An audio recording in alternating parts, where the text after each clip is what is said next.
성탄절이 다가오면 예수님을 안 믿는 사람들도 이번 성탄절에 눈 좀 왔으면 좋겠다. 그래서 화이트 크리스마스, 눈 오는 성탄절을 기대합니다. 기다리죠. 또 어떤 사람은요, 내 남자친구, 여자친구에게 이런 선물 받았으면 좋겠다. 선물을 기다리기도 합니다.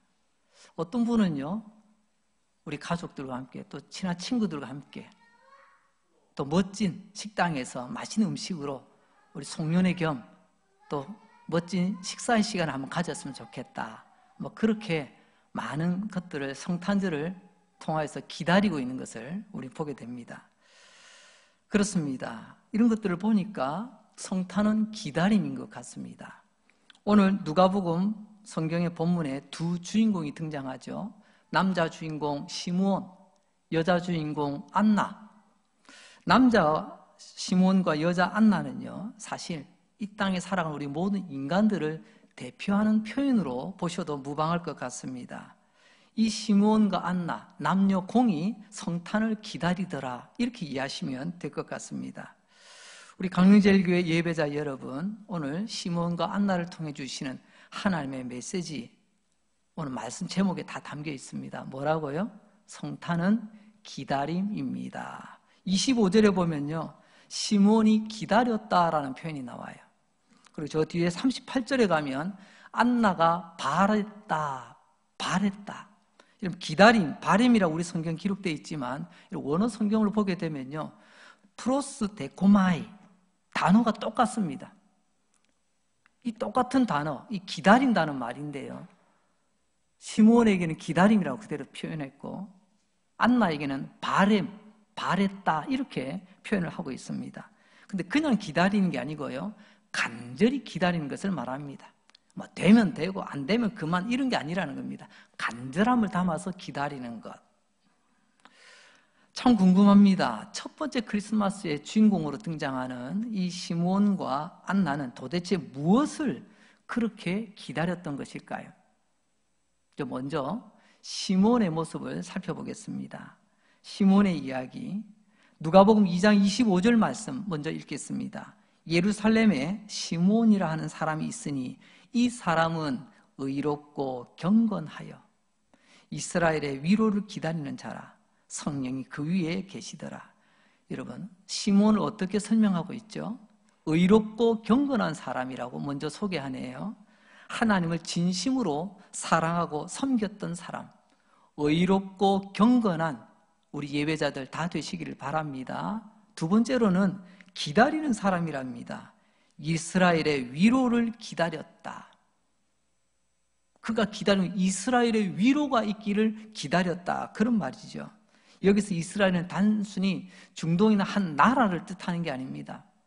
지금 이 시므온이 자기가 속해 있는 나라가 이스라엘이잖아요. 이 말은 곧 오늘 우리 치면 온 세상이 위로를 기다리고 있다, 이렇게 해석을 하시면 좋겠습니다. 그럼 우리 모두가 기다리는 것이 뭘까요? 결론은 위로를 기다리는 것입니다. 위로라고 했을 때는 우리가 기억해야 될 게 두 가지가 있습니다. 위로라는 말을 할 때는요, 걱정, 의심, 염려, 문제 아무것도 없는 사람은요, 위로할 게 없습니다. 그런 사람 위로하는 것은 위로의 사치예요. 안 그렇습니까? 그래서 위로라고 하는 것은요, 첫째, 억압과 눌림이 있는 사람에게 위로가 필요합니다. 내 삶의 억압과 눌림, 이것 때문에 내가 힘들고 어렵잖아요. 그래서 위로가 기다려지는 것입니다. 여러분의 인생에도 여러 가지 고민들, 아직까지 풀리지 않는 숙제들이 있을 것입니다. 무거운 인생의 짐도 있죠. 이것들이 사실 나를 억압하고 눌러 나를 힘들고 고통스럽게 만듭니다. 이것이 어느 날 뻥 하고 터질 때 우리에게는 두려움이, 그리고 불안감이, 그리고 우울함과 절망, 이런 것들이 우리를 산산조각 내죠. 그러니까 위로를 기다린다는 전제가 억압과 눌림이 있다라는 말이겠죠. 시므온은 국가적으로도 로마의 압제 가운데 있습니다. 영적으로도 그는 오늘 하나님 앞에 고백합니다. 주여, 주님의 위로가 필요합니다. 이름은 하나님의 백성인데 우리의 삶은 하나님의 백성답지 못한 삶을 살고 있는 그런 억압과 눌림 가운데 있다는 거죠. 그리고 두 번째로는요, 그는 위로만 구하는 것이 아니라 이 위로를 줄 자를 기다립니다. 그래서 위로자라고 말하는 거죠. 시몬은 오늘 이렇게 이야기합니다. 주님, 이 억압과 눌림의 고통으로부터 벗어날 수 있도록 나를 위로해 주신 위로자를 기다리고 있습니다. 이게 첫 번째 성탄의 주인공 시몬이 기다리는 내용입니다. 이 위로자를 구약의 성도들은 뭐라고 부른 줄 아십니까? 이 억압과 이 고통, 이 눌림으로부터 우리를 위로할 자, 구약에서는요 메시아라고 부릅니다. 메시아가 바로 그거예요. 이 억압과 눌림에서 나를 위로하실 그분 메시아, 그러니까 시몬은 메시아를 기다리고 있다는 말이겠죠. 위로를 기다린다, 메시아를 기다린다. 이런 구약의 메시아라는 이 히브리어가 신약의 헬라어로 바뀌게 되면 그리스도가 됩니다. 그래서 우리가 예수 그리스도라고 부르는 것은 예수는 곧 우리의 메시아, 우리의 위로자, 우리의 구원자라는 뜻으로 받으시면 되겠습니다. 그래서 이스라엘 백성들, 혹 경건한 믿음의 사람들은 이 메시아를 소망하며 기다리고 있었습니다. 나를 위로해 주실 분, 메시아는 나를 기다리고 있습니다. 이런 이스라엘 백성들과 시므온의 이 메시아에 대한 기다림의 뿌리가 있습니다. 거슬러 올라가 보면요, 이사야서 40장까지 올라가게 됩니다. 이사야서 40장 1절 말씀, 성경 우리에게 이렇게 말씀하시죠. 너희의 하나님이 이르시되 너희는 위로하라, 내 백성을 위로하라. 이사야서 40장은 하나님께서 메시아에 대한 예언의 말씀이다 라고 우리가 표현을 합니다. 이사야는 전체적으로 보면 1부, 2부, 상권, 하권으로 나눌 수가 있습니다. 1부, 상권은요 1장부터 39장까지입니다. 주로 그 내용이 보면 뭐냐면 너희들은 바벨론에 잡혀가게 될 것이다. 포로로 끌려가게 될 것이다. 왜? 너희들의 죄로 말미암아 바벨론에 붙잡혀가서 억압과 눌림을 당하게 될 것이다. 이게 1장부터 39장까지의 말씀입니다. 근데 이제 40장 2부 하권으로 넘어가게 되면요, 이제 하나님께서 그 하나님의 백성을 위로하신다라는 말씀으로 시작됩니다. 40장부터 보게 되면 특별히 1절에 조금 전에 읽었던 말씀처럼 내 백성을 위로하라, 위로하라. 그 말은 곧 무엇입니까? 너희가 지금까지 바벨론의 포로로 잡혀있는 시간도 있겠지만 때가 되면 하나님께서 그 억압과 눌림으로부터 벗어나게 하는 하나님의 위로가 있을 것이다, 이런 말씀이죠. 위로는 앞에서 말씀드렸습니다. 항상 억압과 눌림이라는 전제를 가지고 있다. 그래서 하나님이 언젠가 메시아를 보내어 그 메시아 그리스도, 우리 구원자가 너희들을 이 위로는 곧 우리를 누르고 있는 억압과 눌림으로부터 벗어나게 하신다는 바로 그런 하나님의 말씀이죠. 이렇게 시므온은 이스라엘의 위로를 기다리고 있었습니다. 그냥 위로가 아니라 위로자를 기다렸죠. 여러분, 그 위로자를 뭐라고 부른다고요? 구약에서는 메시아, 신약에서는 그리스도. 시므온은 바로 그 메시아를 기다리고 있었습니다. 어떤 분 아마 이렇게 생각이 들지도 모르겠습니다. 목사님, 바벨론이 지금 망한 지가 언젠데 아직도 억압과 눌림 가운데 있다고요? 예, 맞습니다. 역사 속에 바벨론은 수천 년 전에 멸망했습니다. 시므온 시대에도 이미 바벨론은 망했고요, 로마가 득세하던 시대입니다. 그런데 여러분 아십니까? 우리가 살아가는 모든 시대가 영적 바벨론 시대라는 것입니다. 요한계시록 18장, 19장을 보게 되면 우리가 살아가는 모든 세계가 영적 바벨론 안에 있다라고 말씀하고 있죠. 그래서 바벨론에서 산다는 것은 바벨론의 억압, 세상의 억압, 세상이 주는 어떤 눌림 속에서 우리가 힘겹게 살아가고 있다는 말씀입니다. 그러니까 시몬 이 기다림은 합당합니다. 그때도 기다려야만 했습니다. 여전히 바벨론이라는 상황에서 살아가는 믿음의 사람은 기다릴 줄 아는 사람입니다. 이 억압에서 위로해 줄 메시아를 기다리는 거죠. 이렇게 시몬이 너무나도 간절하게 메시아를 기다리고 있을 때 주님, 이 억압과 눌림으로부터 벗어날 수 있도록 메시아를 보내주십시오. 우리를 위로해 주십시오. 그렇게 간절히 기다리고 있을 때 여러분, 성령께서 시몬의 그 마음을 아시고 먼저 말씀으로 우리 가운데 위로의 말씀을 주십니다. 그 말씀이 오늘 누가복음 2장 26절 말씀입니다. 우리 함께 한번 읽어볼까요? 시작. 그가 주의 그리스도를 보기 전에는 죽지 아니하리라 하는 성령의 지시를 받았더니, 그가 시몬입니다. 시몬이 그리스도를 보기 전에, 그리스도가 누구라고 했어요? 메시아라고 했죠. 메시아를 보기 전에는 죽지 않을 거다, 이런 이상한 위로의 말씀을 주십니다. 어떻습니까? 이 말씀, 시몬이 성령으로 말씀하고, 내가 살아있는 동안 죽기 전에 메시아 그리스도를 본다고 했는데 지금까지도 그런 일이 없었는데 과연 그 일이 될까 싶습니다. 근데 성령께서 혹시나 흔들릴까 봐 더 늦추지도 아니하시고 바로 27절에 보게 되면 시몬이 성전으로 들어오게 됩니다. 그런데 마침 그때 요셉과 마리아가 태어난 아기 예수님을 품에 안고 성전으로 들어오는데 둘이 딱 만나는 겁니다. 여러분, 하나님의 시계는 정확합니다. 하나님의 놀라운 섭리는 정확합니다. 하나님의 계획에는 빈틈이 없어요. 마침 그 성전에서 위로자를 기다리던 시므온과 그 위로자 되시는 아기 예수님 품에 안고 오는 요셉과 마리아를 딱 만나게 되는 것입니다. 요셉과 마리아는 왜 아기 예수를 이 시간 성전으로 데리고 왔을까요? 성경에 보니까 율법의 관례대로라고 말씀하고 있습니다. 집에 아이가 태어나면, 그것도 사내 아이가 태어나면 엄마가 어느 정도 산후조리가 끝날 무렵에 이스라엘 백성들은 첫 번째 이 아이는 성전으로 데리고 와서 이 아이를 하나님께 드립니다 라는 예식을 가지게 됩니다. 물론 옛날 우상신을 섬기던 사람처럼 아기를 막 죽여서 이렇게 뭐 불태우는 그런 제사가 아니에요. 우리 마음으로 하나님께서 우리 집안에 첫 번째 남자아이를 주셨으니 이 아이는 하나님 것입니다, 그런 신앙을 고백하는 행위죠.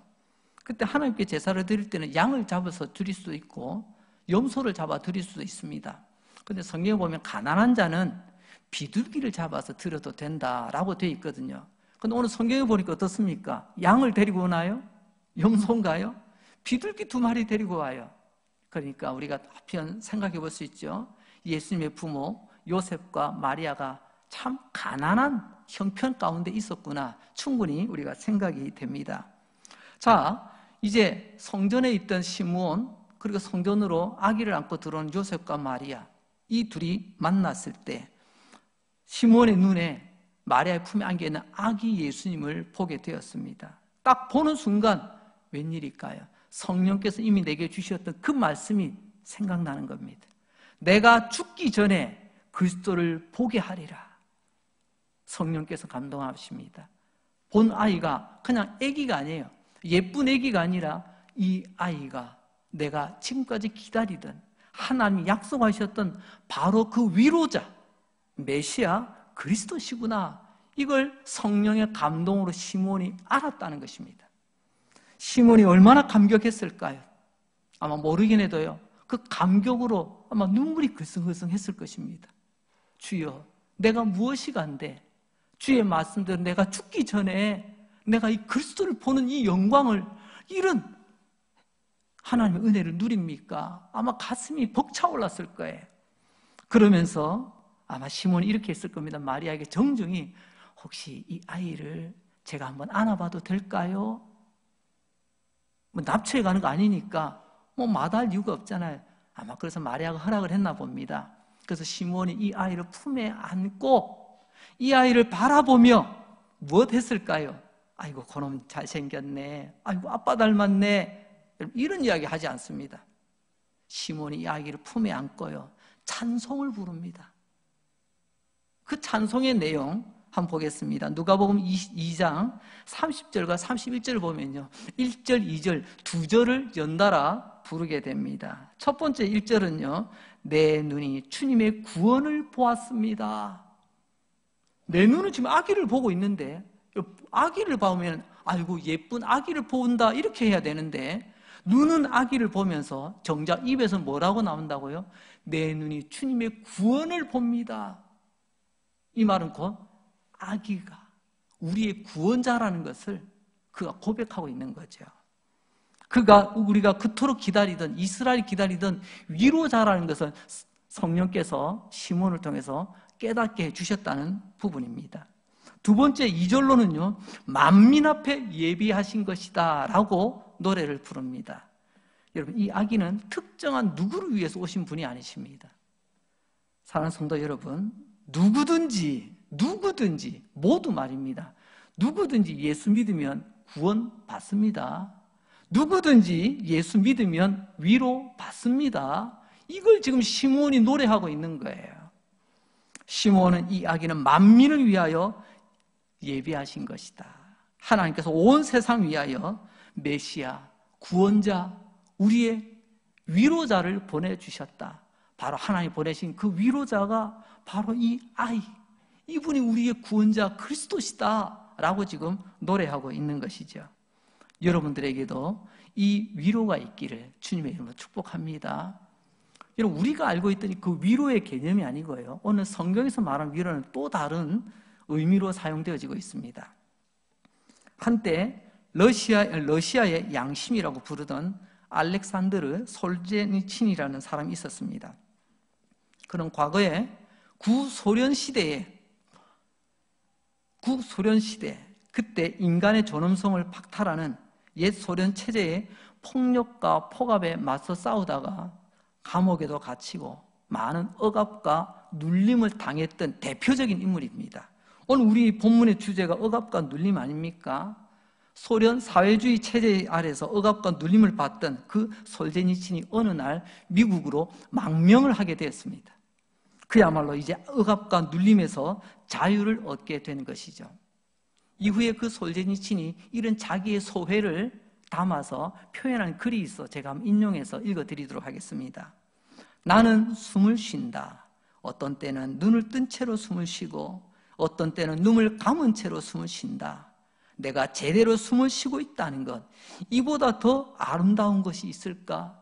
이보다 더 귀한 위로가 있을까? 여러분, 뭔가 느끼셨습니까? 여러분, 가장 중요한 말이 제대로 숨을 쉰다는 것입니다. 숨 막히는 소련에서 살다가 숨 막히는 환경 속에 있다가 이제는 자나 깨나 숨 쉬는 것도 자유로운 자유를 내가 누리고 있다, 그런 말이죠. 솔제니친의 말, 내가 제대로 숨을 쉬고 있다는 것, 이게 얼마나 큰 위로인가. 여러분, 제대로 숨 쉬며 살아가는 삶을 솔제니친은 위로라고 표현을 했습니다. 여러분, 제대로 지금 숨 쉬고 있습니까? 우리의 삶에 어떤 힘들고 어려운 여러 가지 문제들이 우리의 숨통을 콱콱 누르고 막고 있지는 않습니까? 여러분이 제대로 숨쉬는 위로를 받기 위하여 그 위로가 예수 안에 있다는 것을 아시고 이 성탄절기에 주님의 위로가 가득 차서 넘치는 은혜가 있기를 주의 이름으로 축복합니다. 주님이 나에게 이런 위로를 주셨군요. 주님이 나에게 이제 숨 좀 쉬게 해주셨군요. 주님이 나를 이제 좀 살만나게 해주셨군요. 시몬이 그렇게 노래하는 거죠. 누가복음 2장 29절입니다. 그는 이렇게 노래합니다. 주제여, 이제는 말씀하신 대로 종을 평안히 놓아주시는도다. 조금 전 솔제니친의 표현대로 숨이 이제 쉽게 쉬어지게 되었다는 거죠. 나를 놓아주셨다다. 이 말은 이전까지 내가 묶여 있었다는 것을 말하죠. 이제 나는 노임을 받았습니다. 이제 내가 제대로 숨을 쉬는 하나님의 위로를 받았습니다. 살아도 살맛나는 삶을 살게 되었습니다 라는 말씀이죠. 오늘 여러분도 오늘 예배 가운데 여러분의 위로자 되시는 예수님을 만나시고 예수님을 누리시고 예수님께 기도하시고 예수님께 응답받으신 은혜가 있기를 바랍니다. 이렇게 시몬이 마지막에 주님 이제 저를 풀어주시는군요. 나 이제 숨쉬며 이제 살만난 삶을 살게 되었습니다.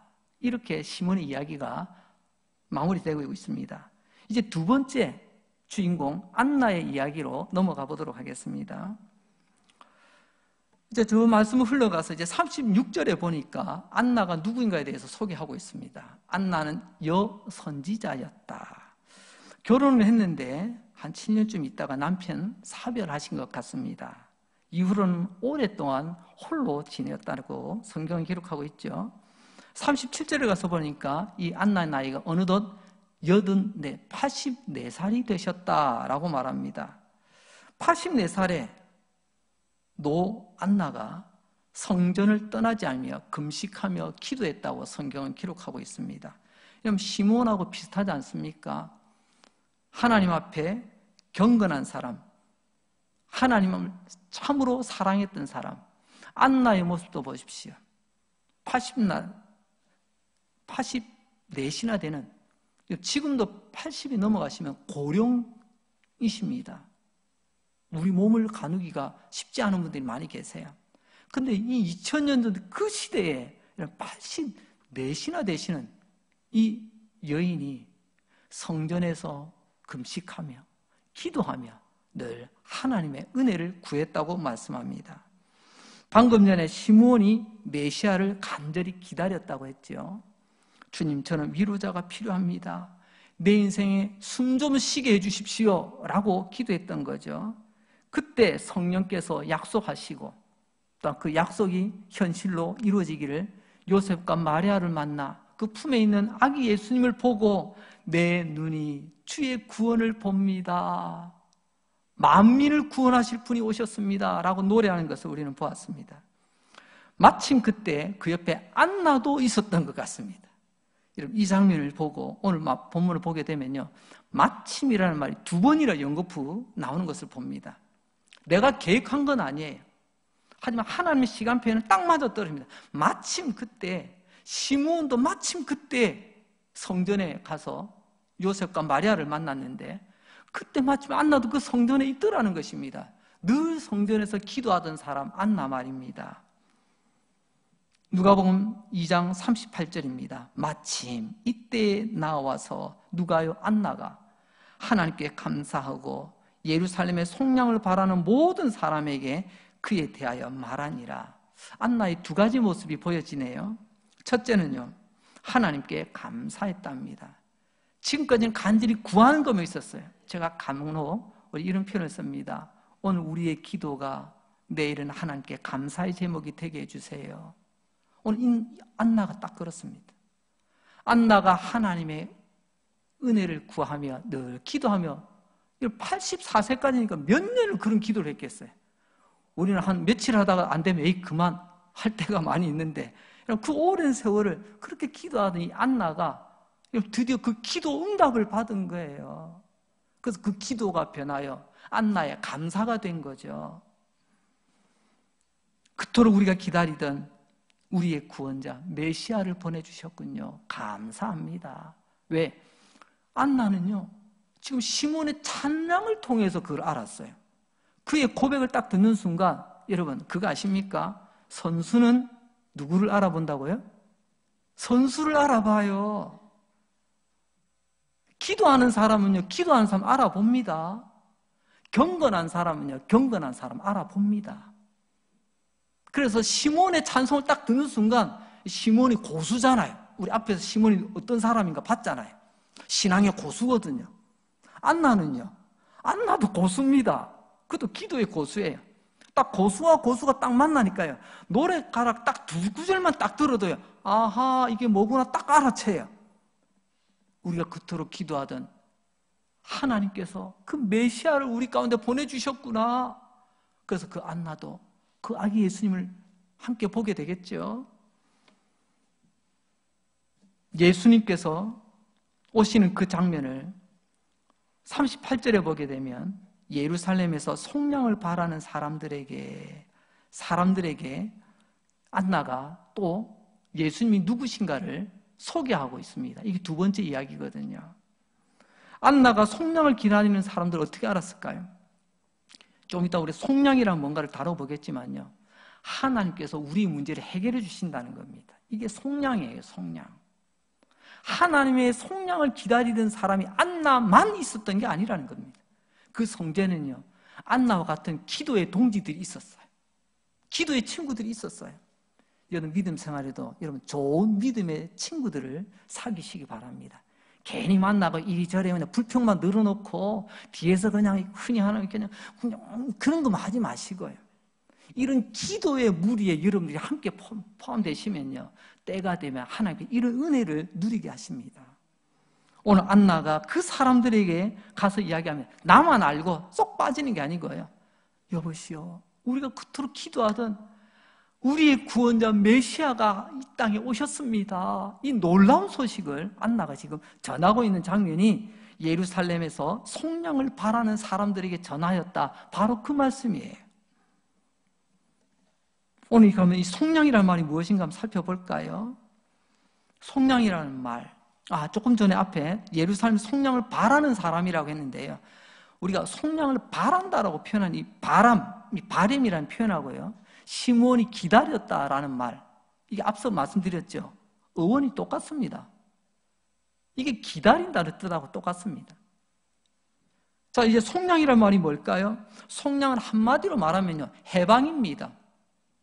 내 문제로부터 해방이 되는 거예요. 우리도 일제 36년 안에 우리가 해방이 되었지 않습니까?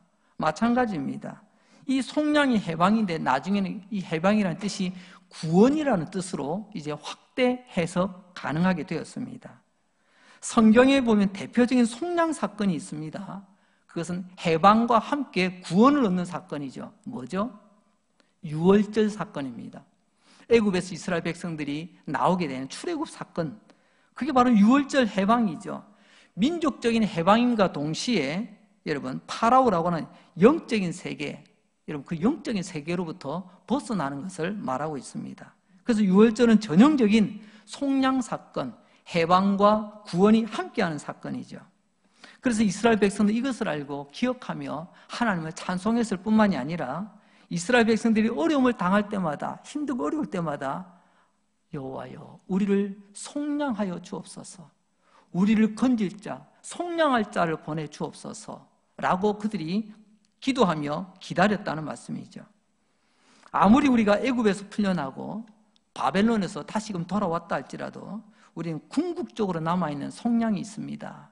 그게 뭐냐면 죄로부터의 속량입니다. 이거는 시간이 흘러도 우리가 도저히 헤어나올 수 없는 어려운 상황이죠. 애굽은 그 옛날 무너졌습니다. 바벨론도 망했습니다. 하지만 죄는 여전히 모든 인간을 포로로 붙들고 있습니다.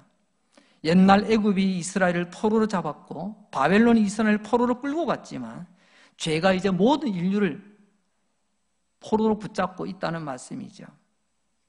그래서 그 대표적인 이야기를 하시기 위해서 남자 대표 시므온, 여자 대표 안나를 오늘 지금 언급하고 계시는 것입니다. 왜냐하면요, 죄는 남녀를 구별하지 않습니다. 여러분, 질문입니다. 남자가 죄를 많이 지을까요? 여자가 죄를 많이 지을까요? 답이 안 나오나요? 조금 전에 힌트 드렸잖아요. 여러분, 남녀가 똑같습니다. 여러분, 크고 작음의 차이는 있을지 몰라도 여러분, 하나님은 말씀합니다. 남자도 죄인, 여자도 죄인이라고. 우리는 똑같이, 하나님은 똑같은 죄인이라고 말합니다. 남자니까 더 죄인이야, 여자니까 좀 봐줄게, 이게 아니에요. 근데 우리 사회가 지금 점점 이상한 사회로 흘러가고 있죠. 남자는 뭘 해도 죄가 되고 여자는 뭘 해도 괜찮답니다. 이건 굉장히 위험한 생각이에요. 우리의 본질은 똑같습니다. 남자도 죄인, 여자도 죄인. 여러분, 이 기본적인 하나님이 인간을 바라보신 중심을 가지고 우리 주변을 살펴보시길 바랍니다. 그럼 죄는 우리를 어떻게 붙들고 있죠? 두 가지입니다. 하나는 죄책감으로 붙들고 하나는 죄의식으로 우리를 붙듭니다. 여러분, 죄책감은 우리 안에 두려운 감정을 만들어줍니다. 아이고, 내가 죄를 지었네. 이 죄 때문에 내가 벌 받으면 어떡하지? 죄 지은 사람은 항상 벌 받을까 봐 벌벌 떠는 이 두려움, 이걸 죄책감이라고 하거든요. 두 번째는 죄의식이 있습니다. 죄의식은 내가 잘못한 것을 남들이 알까 봐, 아이고, 남들이 알면 내 꼴이 뭐가 되겠어? 이게 부끄러움입니다. 부끄러움. 죄는 죄책감이라는 두려움과 죄의식이라는 부끄러움으로 우리 인간을 꽁꽁 묶고 있습니다. 여기에 묶여있는 사람은 살아도 사는 게 아닌 것처럼 진정한 행복을 누리지 못합니다. 그래서 안나는 이것을 알고 하나님 앞에 우리의 속량을 간절히 구했던 거죠. 죄로부터 속량해주실 분은 하나님밖에 없다는 것을 믿고 간절히 기대하며 기도하며 기다리고 있었던 것입니다. 시편 130편 7절과 8절 말씀을 한번 보도록 하겠습니다. 우리 다 같이 한번 읽어볼까요? 시작. 이스라엘아 여호와를 바랄지어다.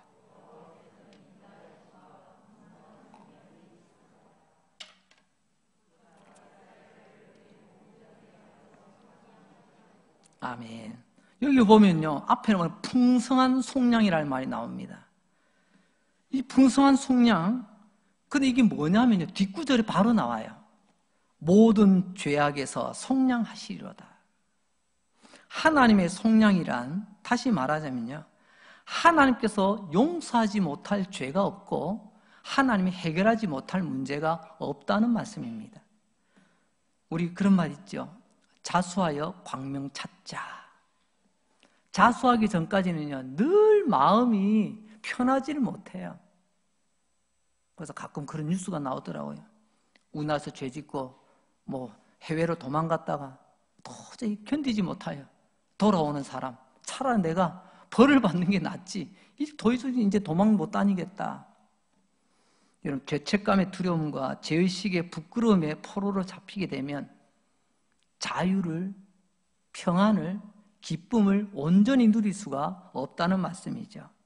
그래서 하나님께서는요, 풍성한 속량의 하나님, 하나님께 나아가면 하나님은요, 우리의 모든 문제, 우리의 죄까지도 하나님은 모두 해결해 주신다고 말씀하십니다. 뒤에 보세요. 모든 죄악, 다시 말하면 하나님께서 용서하지 못할 죄가 없다는 것, 이런 말씀대로 믿으시기 바랍니다. 여러분, 죄를 하나님께서 해결해 주신다면 우리의 삶의 문제 어찌 하나님께서 해결해 주지 못하시겠습니까? 풍성한 속량의 여호와를 이스라엘아 기다릴지어다. 하나님의 백성들은 이렇게 기다렸습니다. 안나는 이 속량의 기다림, 어느 날 갑자기 뚝 떨어진 안나만의 특별한 믿음이 아니었습니다. 구약의 많은 믿음의 선진들의 그 믿음을 이어받은 신앙이죠. 그래서 그는 구약의 믿음의 선진들처럼 성전에서 금식하며 기도하며 기다리고 있었던 것입니다.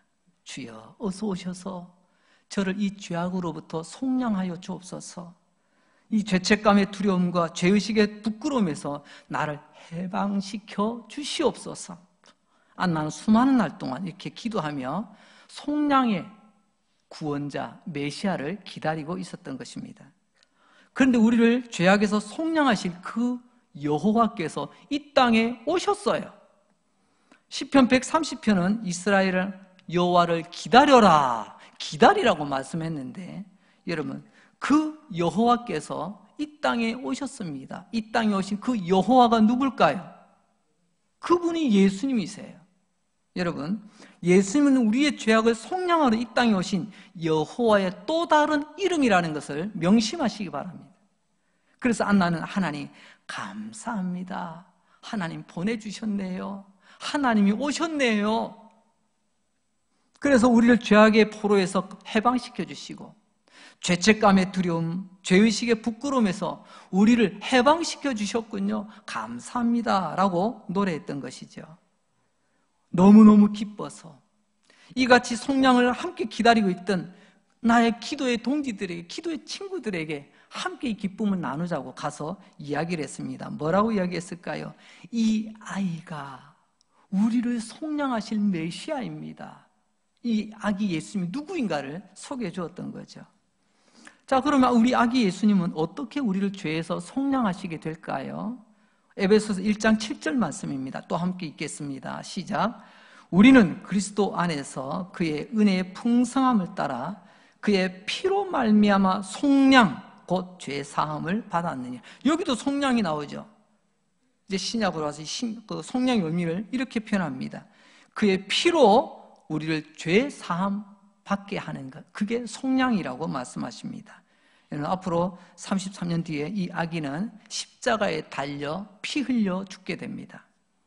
그리고 그 피로 말미암아 십자가의 보혈로 말미암아 속량을 얻게 됩니다. 즉 죄사함을 얻게 되는 거죠. 예수님의 그 십자가의 피는 우리의 지갑, 우리의 큰 집, 우리의 커다란 자동차를 위해서 있는 것이 아니라 예수님의 십자가의 피는 속량을 위한 피라고 분명히 우리에게 말씀하고 계십니다. 우리를 죄에서 해방시키는 피라는 말이죠. 안나는 이야기합니다. 이 아기가 바로 그 아기입니다. 그리고 안나는 오늘 우리에게 이렇게 말씀하십니다. 강릉제일교회 예배자 여러분, 이 예수가 바로 그 메시아입니다. 할렐루야. 이제 말씀을 정리하겠습니다.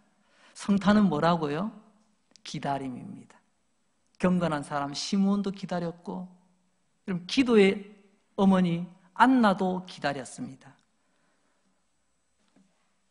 그런데 시므온은 위로를 기다렸고 안나는 속량을 기다렸지만 알고 보면 이 두 주제가 똑같습니다.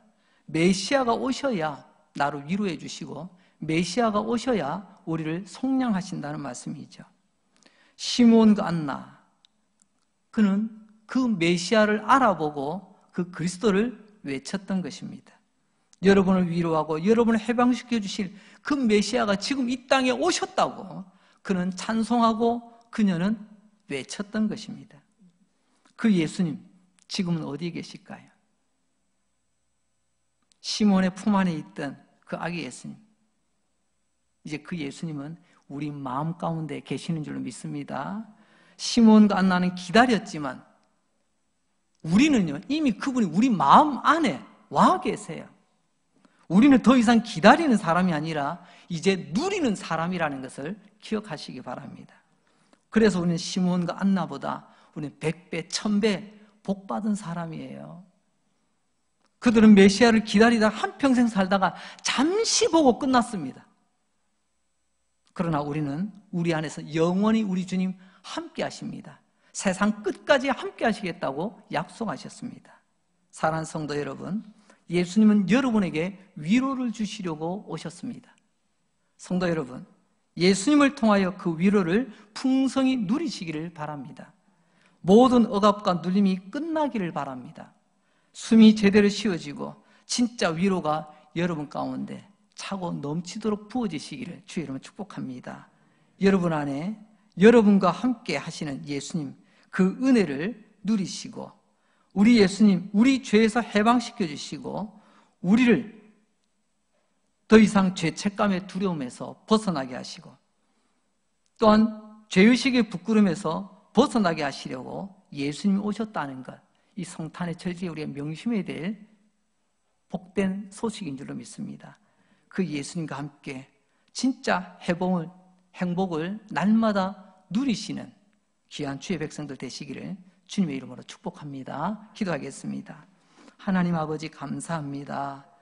오늘도 주님 앞에 나와 예배드릴 수 있는 은혜 주시고 말씀으로 은혜 받게 하시고 경건한 사람 시므온, 경건한 여인 안나가 성전에서 외치고 찬송했던 그 소리들이 내 가슴에 가득 채워지게 하시니 감사합니다. 알아듣게 하시니 감사하고 깨닫게 하시니 감사합니다. 예수님은 나를 위로하시는 메시아, 예수님은 나를 죄에서 속량하시는 메시아. 이 성탄 절기를 통하여 예수님 때문에 내가 진짜 시므온처럼 위로받기 원합니다. 내 인생을 누르고 억누르고 있는 모든 것이 이제 끝장나기를 원합니다. 진짜 내가 제대로 숨쉬며 살아갈 수 있도록 주님 도와주시옵소서. 우리 강릉제일교회 예배자들 불쌍히 여기시고 주여 위로하여 주시옵소서. 죄책감의 두려움과 죄의식의 부끄러움 속에 숨지 않게 하시고 예수는 우리를 속량하기 위하여 오신 분이며 십자가에 흘린 그 피로 우리가 속량받았다는 것을 이 성탄의 절기에 다시 한번 기억하며 기뻐하며 즐거워하며 안나처럼 주변 사람들에게 이 기쁜 소식을 널리 전할 수 있게 하여 주시옵소서. 주님, 우리 가운데 질병으로 고통받는 분들 계십니다. 주님, 얼마나 힘들고 아프겠습니까? 위로하여 주시옵소서. 구원하여 주옵소서. 치료하여 주시고 새 힘도 하여 주시옵소서. 때로는 코로나 얼음 가운데 경제적인 어려움, 낙심, 실패 속에서 고개를 참아둘 수 없어 날마다 남몰래 눈물을 흘리는 분들도 계십니다. 주님, 그들의 서러운 눈물, 뜨거운 눈물을 살펴주시고 위로하여 주시고 다시 힘차게 일어날 수 있도록 하나님 다시 한번 기회를 열어 주시옵소서. 예수님의 이름으로 기도합니다. 아멘.